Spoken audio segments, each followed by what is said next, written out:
What we see in here is the failed experiment at the vegetarian vegan cheese production. It started off so well and ended up in a sticky goo of some salty ingredients. Making vegan cheese is not so easy. Let's see how it's done. Let's see how all of the process went and how it developed. It took 2 weeks to get to this stage. The consistency is good, but the taste is not the same as cheese or vegan cheese. Let's see how to fail at making vegan cheese. Okay, happy people, let's try to make cheese without milk or protein of eggs or animal products, just for fun, just because the vegan people can do it, we can do it too. This is gonna be the experiment of 5 cheeses that one can make with the help of lactobacillus. It's a fun word to say, lactobacillus. Sounds like a super villain. The basic idea is to use the flours from different foods and ferment them with the help of the lactobacillus from the milk and cheese bacteria that is inside of the Russian kefir and the young curd. This is what the cheese is actually made from. So the main ingredients are going to be the chickpeas, rice, corn, buckwheat, and extra special cocoa. The process is going to be as simple as soaking it up and mixing it with the lactobacillus, with the bacteria from that ferment the milk, and to let the bacteria do its business, remove the excess water step by step and avoid the bacterial overgrowth. The bacterial overgrowth, or the growth of mold, which can grow in water, and if there is an excess heat, then it's bad. So let's go over the ingredients. The lactobacilli in the kefir, this is a Russian kefir from Europe, and the curd, also Russian one. Tvorog zernistый деревенский, 2.5% fat. It's not important what it is, it's just important that it has lactobacteria that is essential and good for fermentation. Then it's gonna be the flour of the chickpeas. Those are the chickpeas. They contain a lot of protein, just as a cheese, and the cheese from the chickpeas is gonna be a little bit more similar to the original milk cheese. Then rice. People ferment rice in Japan to create rice sauces and rice salsas and rice natto. And also ferment rice to create tea. And this is going to be the rice flour. And then this is going to be the corn flour, which many people know in its original form, like it grows on the trees. The corn flakes. Very tasty corn trees produce the corn flakes.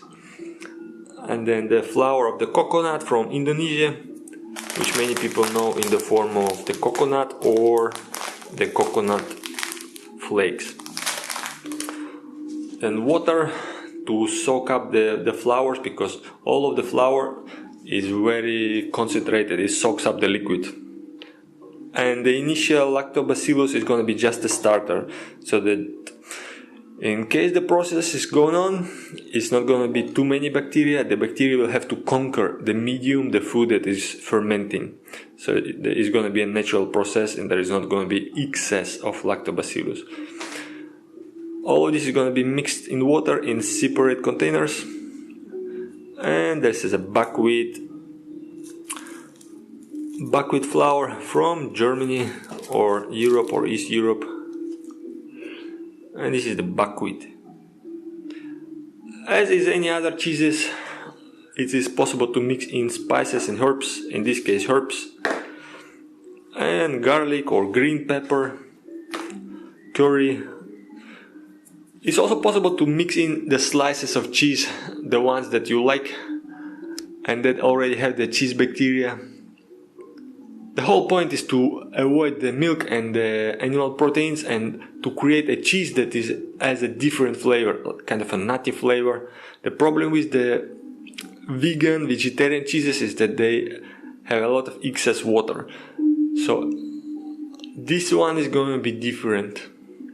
We're going to try to remove as much water as possible, but the initial step is going to be with a lot of water and liquid. Let's do that. Let's mix up the ingredients.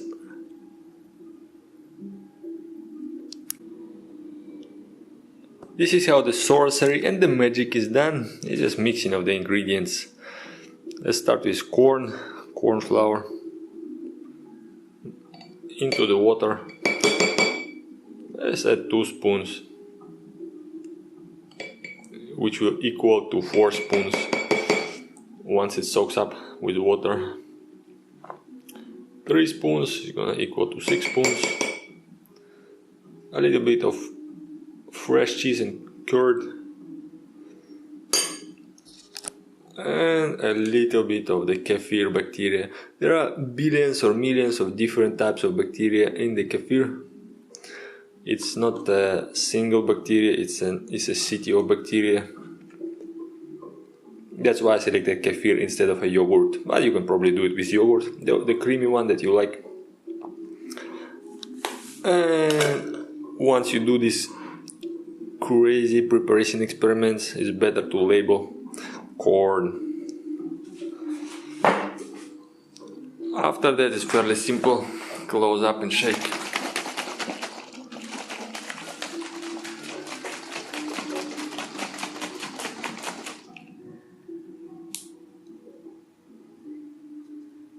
So now it's like a mixture of lactobacillus, lactobacteria, corn flour, water, and curd. If I wanted to, I could add salt. Salt will prevent the bacterial overgrowth.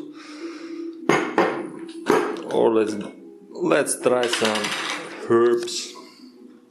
A little bit of herbs, which is oregano, dill,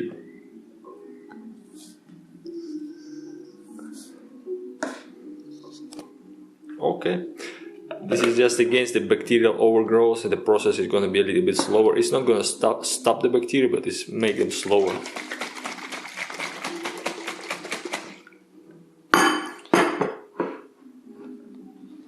What's the result? Corn and herbs, water and lactobacteria. Okay, let's fill up all of the containers, all of the glass boxes, all of the glasses. Let's see how it goes.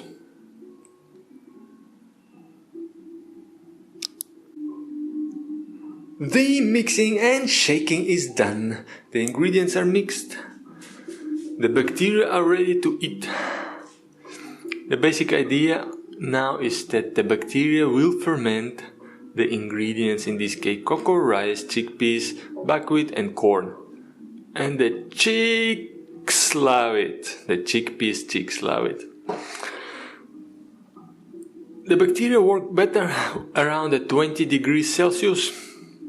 So when the summer is too hot, then they don't work as well and they going to over ferment, and there's gonna be bacterial overgrowth, is gonna spoil. So around 20 degrees is okay. You can also ferment it in the cold, like 15. The result will depend on the temperature and the amount of air. Air is very important. That's why the lids are only for the shaking and the mixing. There's cocoa,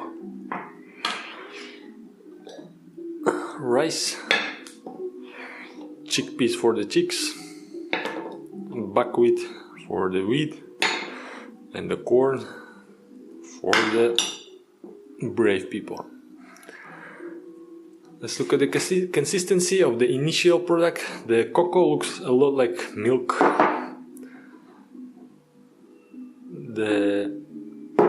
What was that? The rice. Rice is like a watery milk. Chickpeas a little bit like milk, like a milkshake. Buckwheat, okay, and the corn it just melts down, it just falls out, which is going to be easier to remove the water, excess water. So the cocoa has a lot of consistencies, like a very dense milk. And to remove the excess ambient bacteria from the air that can enter the mixture and spoil the result, I'm going to just cover it with a little bit of paper. So there is going to be air inside, oxygen, and the stuff can come out. And the bacteria there are basically two types of bacteria, the ones that like the air and the ones that don't like the air. And the ones that don't like the air, they make the food spoil and it smells like stinky feet or something like that.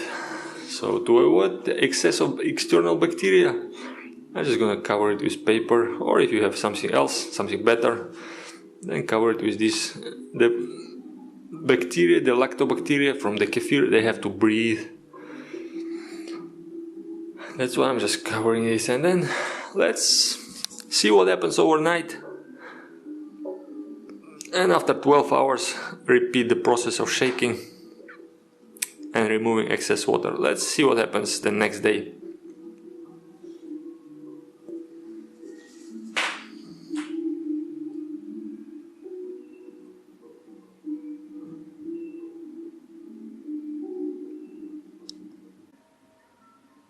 "16 hours later, let's see what happens and let's have fun." This is the visual result of the fermentation over the 16 hours at 20 degrees room temperature.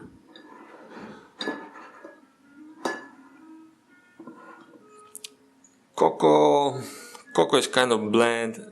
There is almost no residue. Rice, very well separated from the water.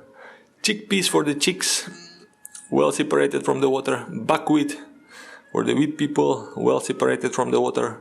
And corn, also well separated from the water.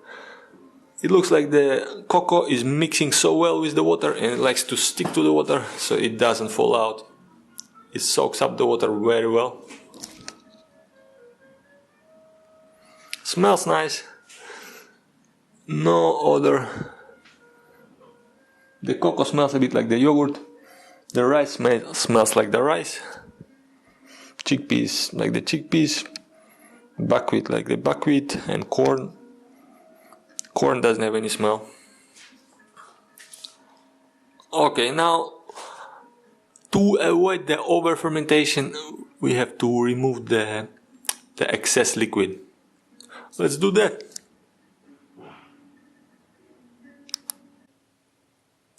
The removal of the excess liquid is as easy as pouring it down the drain before shaking up the mixture. It's fairly easy.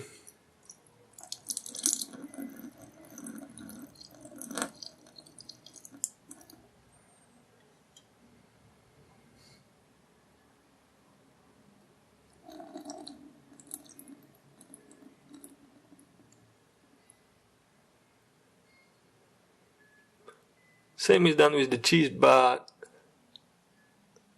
the people who prepare the cheese, they use the filter cloth. In this case, it's all flour. It's like powder. It would go right through the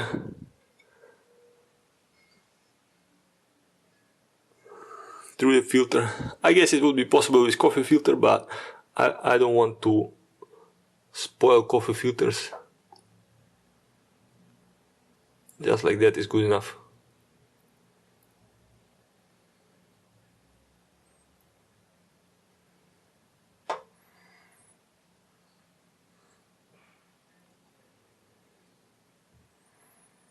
Okay, let's leave some liquid for the bacteria. And let's repeat it with all other experimental cheeses.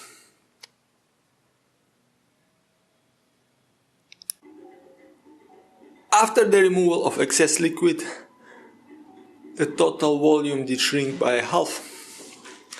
In the case of cocoa, there was not much excess liquid. Cocoa is very good, it's very absorbent for the water, and it also smells like most fresh cream cheese. As the most pleasant smell at this stage. Let's see what happens tomorrow. Rice, chickpeas, buckwheat and corn.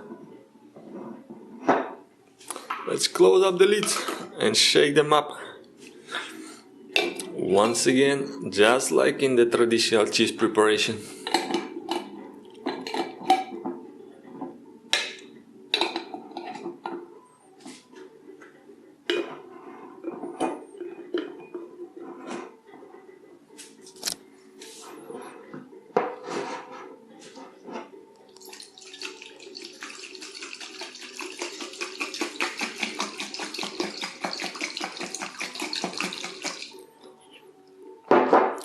Okay, once they're all shaken well,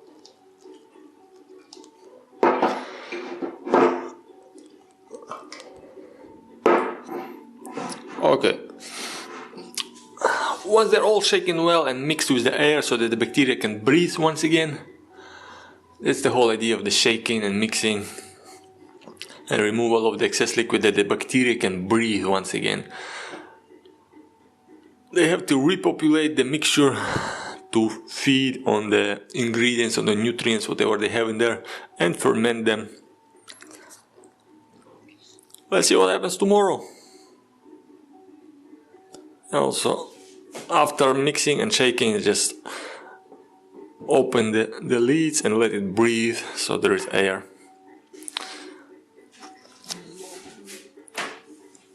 With paper on top once again. Something like that. And we leave it for another 12 hours maybe. 12 to 24 hours. And let's see what happens tomorrow. 24 hours later, the bacteria has grown into the plant.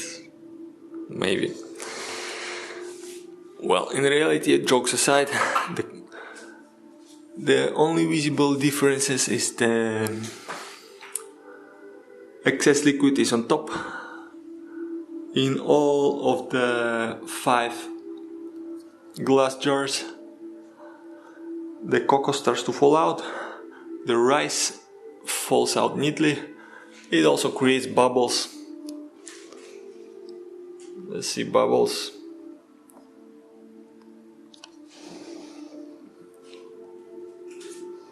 Cocoa does create a little bit of bubbles.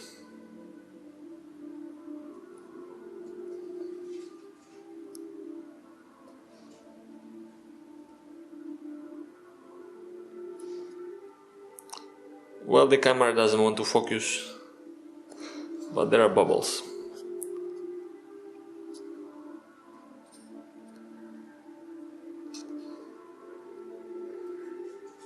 Okay.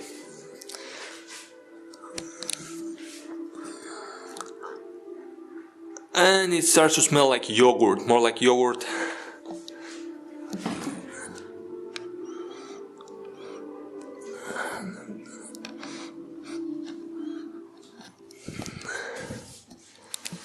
The corn smells like pancakes, the yogurt-based pancakes. The cocoa smells like yogurt. All of the rest doesn't smell that much different from the original smell and taste of the flour. And now let's just repeat the step of removing the excess liquid from the top.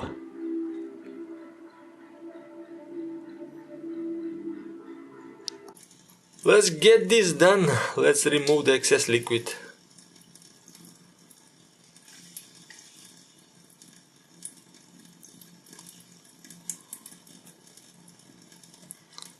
Spills out very well. In this example, it's rice. The sticky goo of the cheese doesn't flow as much as the water, so the excess liquid, it comes out very easily.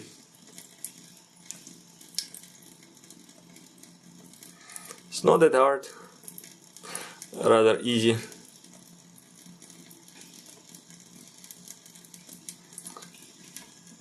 Okay, enough liquid removed. And let's clean it up also.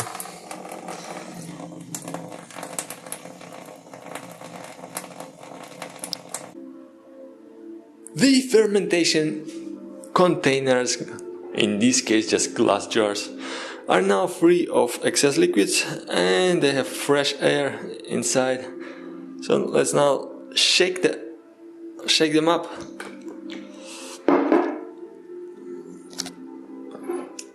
Mix up the air and the bacteria.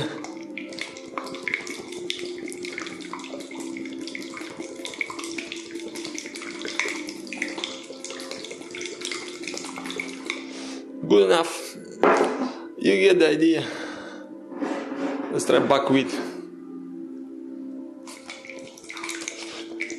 The substance becomes stickier.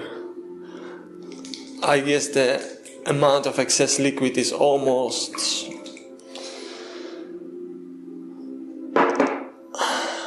gone, so there is no excess liquids. It's just like goo. The chickpeas, they have enough excess liquids.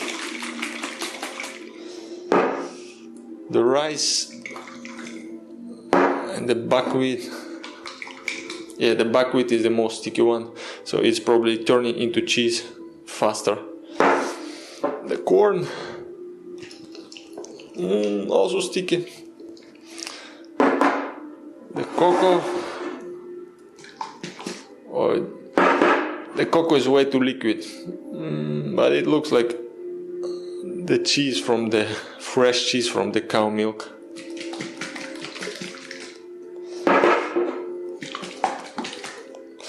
Let's try cocoa.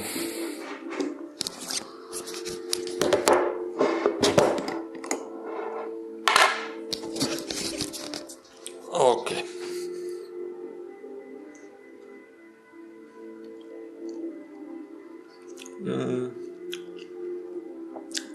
Smells like yogurt and cocoa.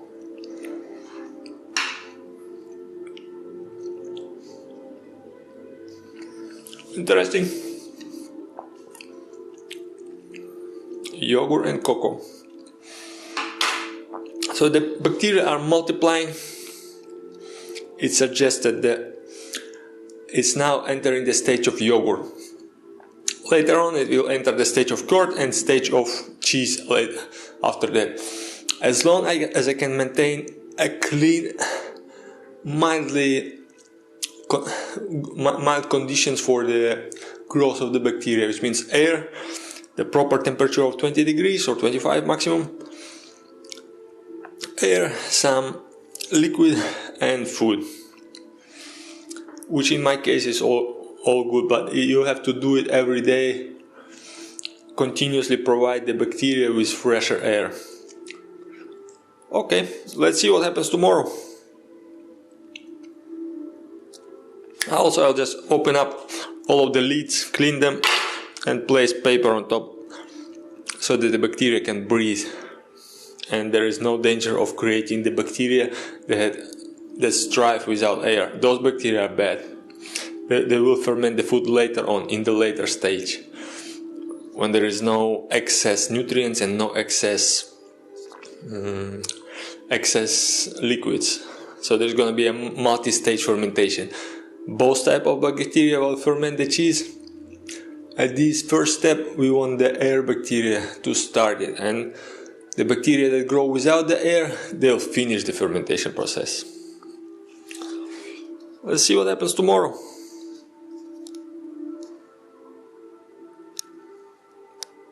One day later, the flowers have grown stronger and bigger with a new one, and the cheese is in the process of making.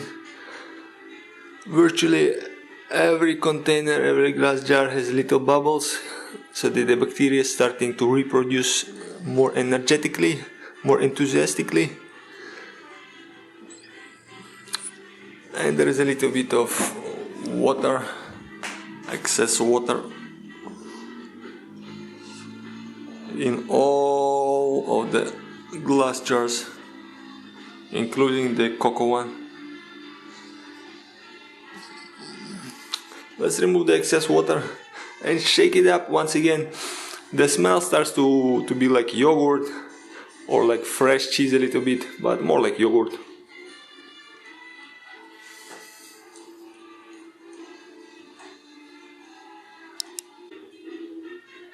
On the third day, some of the mixtures and the ingredients start to become solid. Like in this case, the corn, it becomes so solid I cannot shake it anymore. I have to physically move it around, and it starts to be more like dense yogurt. In the case of the buckwheat, it's still a little bit soft, so I can shake it and mix it. The chickpeas are also soft. The rice is completely solid, doesn't move. It's more like a cheese. The cocoa all the way, slow, still liquid. But it smells more like a yogurt.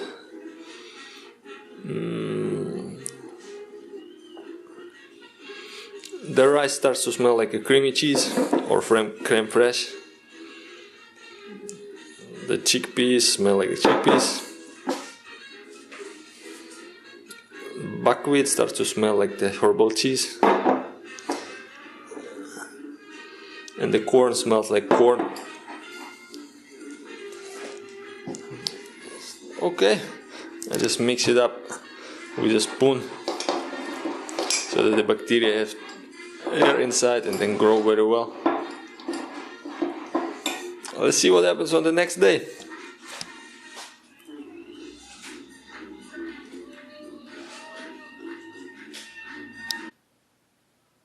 Day number 4, we got salad, but still no cheese. The bacteria are working, it smells like yogurt at the moment. There are bubbles in the rice, some bubbles in the chickpea, some bubbles in the buckwheat, as 1 or 2 bubbles in the corn, and bubbles in the coconut. Smells like yogurt. There is some excess liquid still, which can be removed. Let's remove that excess liquid.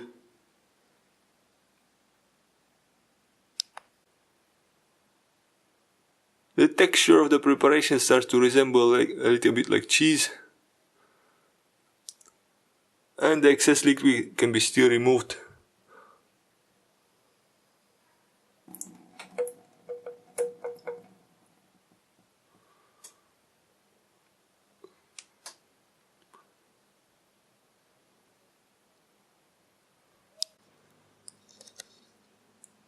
The lactobacteria need their air. They want to breathe. Let's mix up the preparation. See how it is. The texture is getting more and more solid.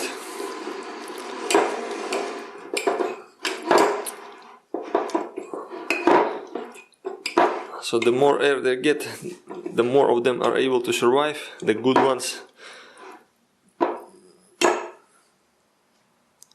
You want to be extra careful, you do it with separate spoons or clean the spoon differently.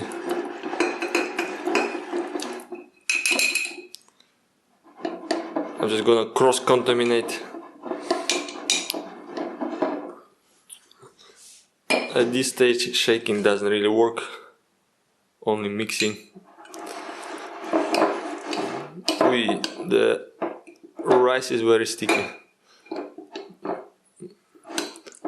The rice meat might be the first one that will become cheese.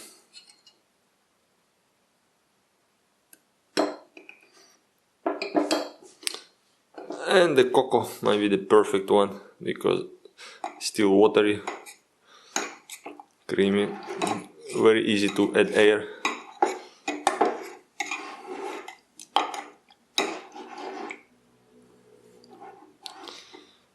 Okay, let's mix it up some more and store it for another day. Let's see what happens tomorrow.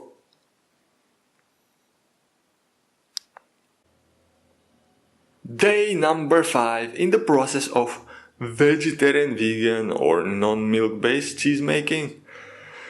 At this stage there's almost no excess liquid or almost no excess liquid visible apart from the cocoa. The rice has some, like 1 small spoon. Chickpeas have like 1 large spoon of excess liquid. Buckwheat has very little. Corn has also very little.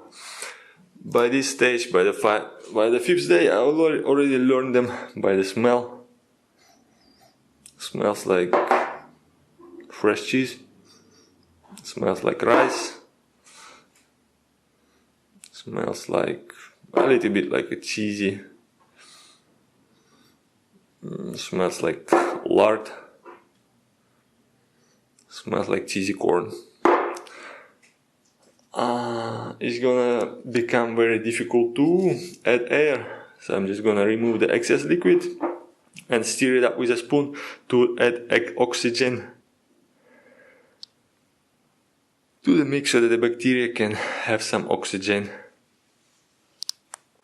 All said and done on the 5th day, stirred well, added some oxygen under the perfect conditions. All of the ingredients and the bacteria will just float in the water, and some machine would add the oxygen bubbles, just like they do in the aquariums, so the bacteria would have enough temperature and enough oxygen to grow. But in this case I'm trying the slow traditional cheese making process, which is very manual. The fermentation in the bioreactor with the oxygen bubbles is much simple. You just let it ferment for a week or 2 and then remove the excess liquids. The taste wise and smell wise, it smells like a weird yogurt. The cocoa one is more like a yogurt, strange cocoa yogurt, and the rice is like a rice flour. At the 5th day, the chickpeas, they actually have like an interesting yogurt taste, very smooth. The buckwheat is a little bit starchy, and the corn, it starts to become sweet. Not sure why, but it's sweet. Okay, let's see what happens on the 6th day of fermentation.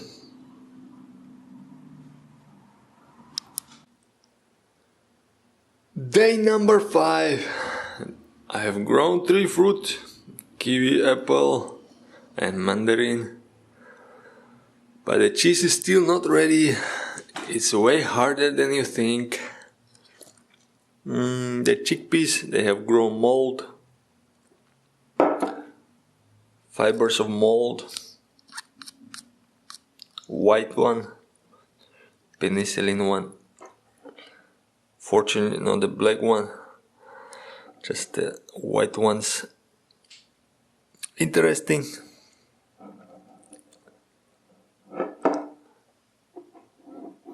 Mold has also grown in the buckwheat one. Corn one is still okay, and the rice still okay. Cocoa is still okay. So I guess the chickpeas and the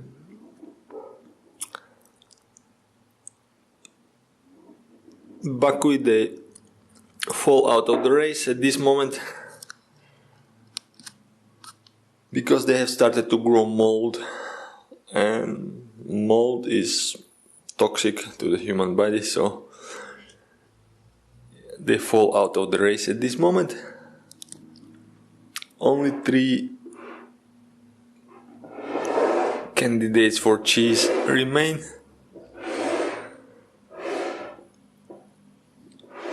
Cocoa, rice and corn.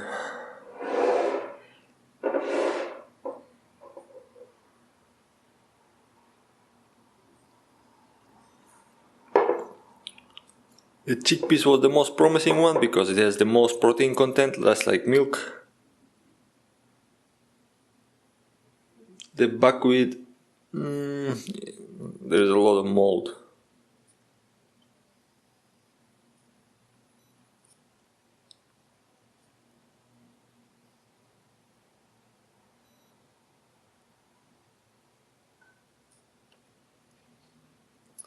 Okay, let's drop those two and keep the 3 candidates. Let's see what happens on the next day of cheese growing, vegetarian cheese growing in not so perfect conditions. Day number 6 of the Mad Science project. It's time to measure the results. In the race we still have corn, rice and cocoa. At this stage there is no mold. The buckwheat and the chickpeas fell out of the race because they became moldy. The cocoa still tastes like the cocoa, which is interesting, like a cocoa yogurt. The rice tastes like milky something starchy. It's interesting, surprising that the rice tastes more milky than the rest. The corn starts to taste very sour, like sourdough. I don't want to make bread, I want to make cheese. It's like this is turning into a sourdough. The corn is turning into a sourdough, which is kefir based. So in case you want to make bread, you can prepare live kefir bacteria and corn flour to make sourdough. The rice flour surprisingly doesn't taste like sourdough, although it creates the similar bubbles and the same consistency. It still tastes milky. The cocoa is surprising, it's bacteria resistant, it still tastes like cocoa and a little bit milky, the watery part. Let's see what happens tomorrow. 1 week, 7 days have passed. Still no cheese. I tell you, it's more easy to buy the cheese in the supermarket than to make it. This is the cocoa. It still tastes like cocoa yogurt. Cocoa is very resistant to fermentation of lactobacillus, it seems. It's also very nicely mold resistant. And you have rice. Now it starts to build bubbles. Let's see the bubbles.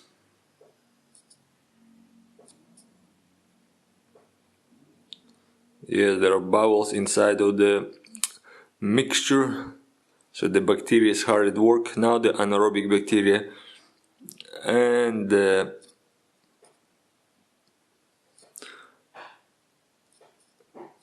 contents have formed a solid layer.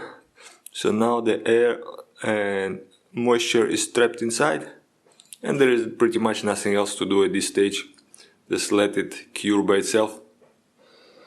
It smells like sourdough. It smells like a fermented wheat product. The corn also smells like fermented sourdough. A little bit more fluid, no bubbles. And here we have the chickpeas, the failed experiment.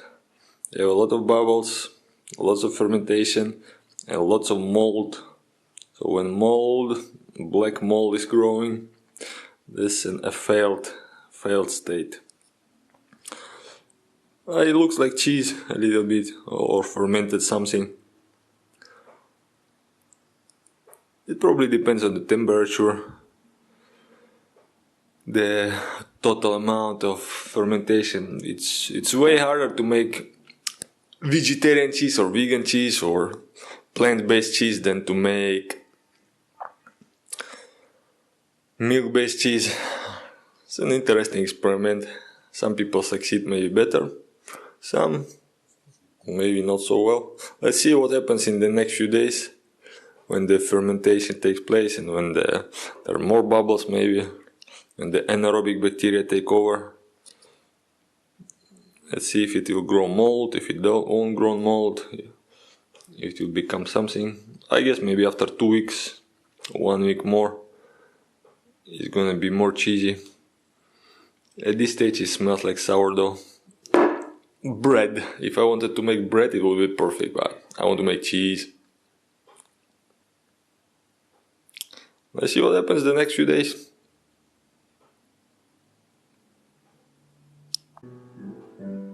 One week and 2 days later, the bacteria have grown up. They have started their cities, the colonies. They fight with mold, cold, and hunger. To avoid the bacterial overgrowth from other bacteria and from the mold on the top, I have put a layer of chili and a layer of salt on the top of the cheese, the fresh cheese, which is hopefully making. The temperature is a bit colder, but it's still in the process of fermentation. It's gonna be a slow one. You can see bubbles, colonies, cities, galaxies, and universes of the bacteria all in one glass jar. And this is a failed example of the chickpeas, which have a lot of protein, 21%. The cheese is still growing, but there is also mold on top. To prevent the mold, it has to be all dry around, and it has to be protected from the mold by removing the moisture. Salt, which is also used in traditional cheese making, is a good prevention for that. And the chili just for the layer of spiciness and for the control of the bacteria that is growing on the top. So that's the neat trick from the traditional cheese making, which is also useful for the making of the vegetarian cheese.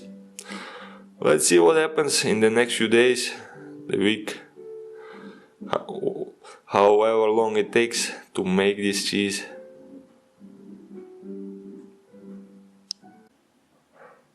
Two weeks into the experiment, the flowers have faded, they have grown a new blossom. We have 3 candidates.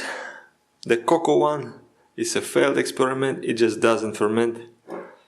Not sure what to do with it, as cook it or whatever. It turned into a salty sludge. Adding salt wasn't a good idea, it totally ruined the taste. The surviving members of the experiment are the rice flour and the corn flour. The consistency is like the fresh cheese or the sourdough. In the case of the rice, it's a little bit more consistent. Let's try some. There is a little bit of taste of sourdough and cheese, but it's very salty. So adding salt on top to remove the moisture wasn't a good idea. It's actually failed the experiment totally. It's very salty. Same in here, over salty. It's not digestible at this point. The interesting thing is that the rice, it has actually a very mild taste to it. Although it tastes like a little bit like the sourdough, there is a taste of cheese in it, so it might be fermentable as a cheese,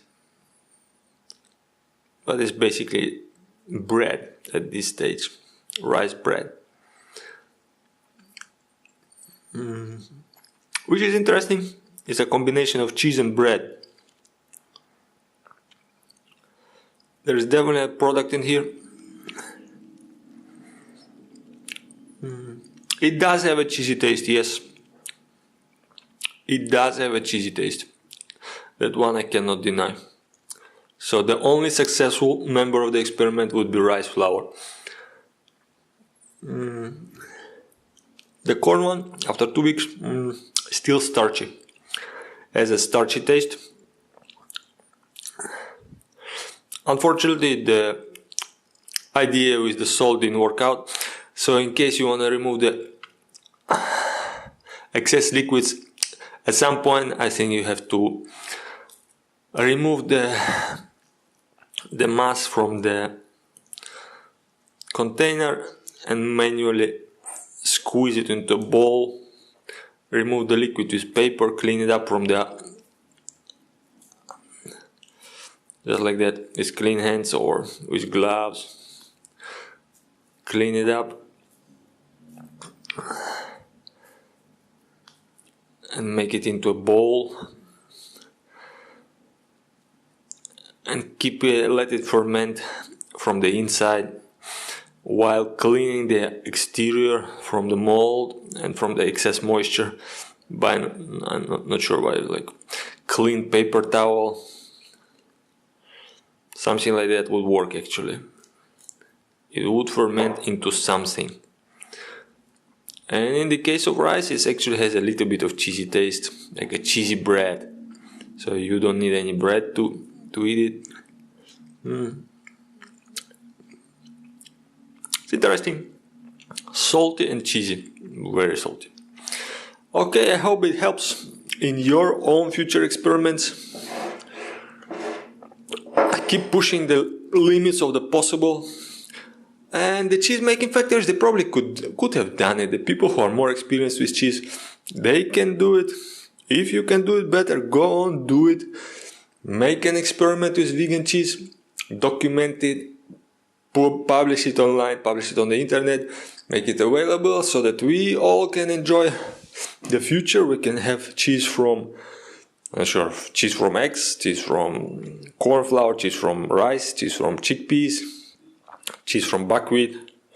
It would be an awesome future when we could have different cheeses, not just from milk. It's not about being vegan or vegetarian, it's about having the different choices and tastes and eating an advanced food. Thank you for watching, thank you for supporting the Creative Commons movement. Have fun at your own food projects.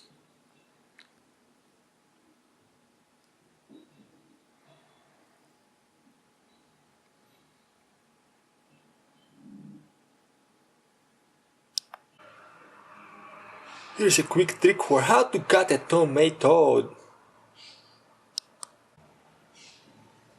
First we remove the part that is connected from the tomato to the stem of the tomato plant by cutting it in a circular motion. And then here is a trick. You squeeze out the juice into the salad, into the sink or into the salsa, into the sauce that you are trying to prepare. Squeeze it out, make it dry. Make it more solid.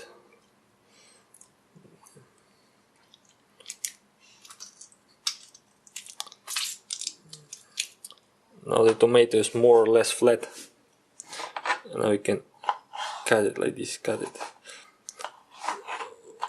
It's more easy to cut.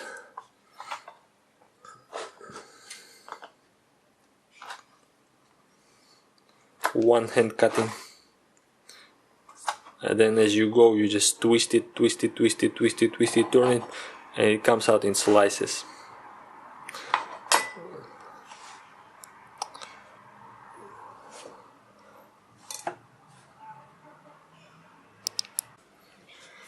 So here's how it works. Here's a tomato. It's flat, squeezed out. There is no juice inside, so it's more easy to handle.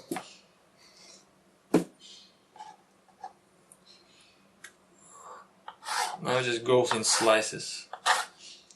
A bit like the texture is a bit like meat. And because it's squeezed, it's more easy to cut. First, even if the knife is unsharp, but you have to initiate with a little bit of motion. And it's easy to move around because it's already squeezed. This style of tomato cutting is good for the preparation of salsa or for the salads that don't require tomato as a decoration. If you want the tomato to be the decoration of the salad, then it's not the best way to slice tomato.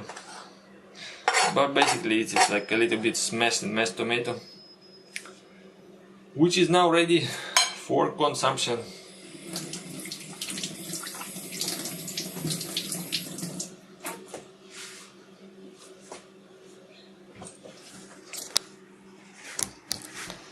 So the main trick is to squeeze out the juice of the tomato.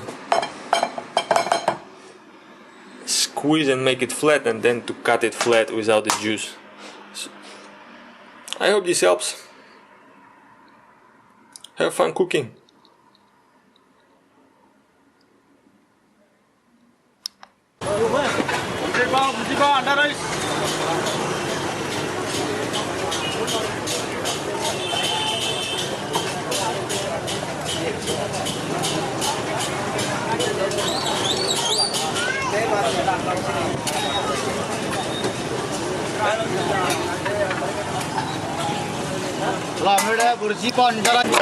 Yes, the guy is cutting green mango for sale.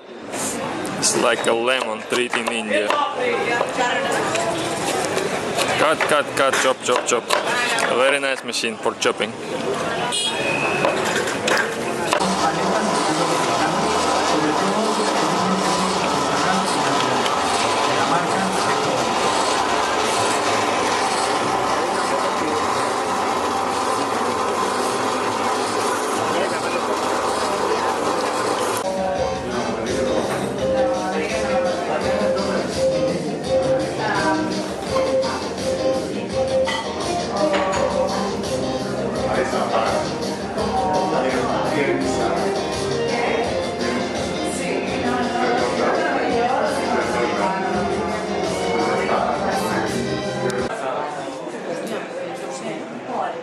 No sé para qué, porque de verdad que no tengo que mandar por todas las edificios. Entremos aquí a cosillas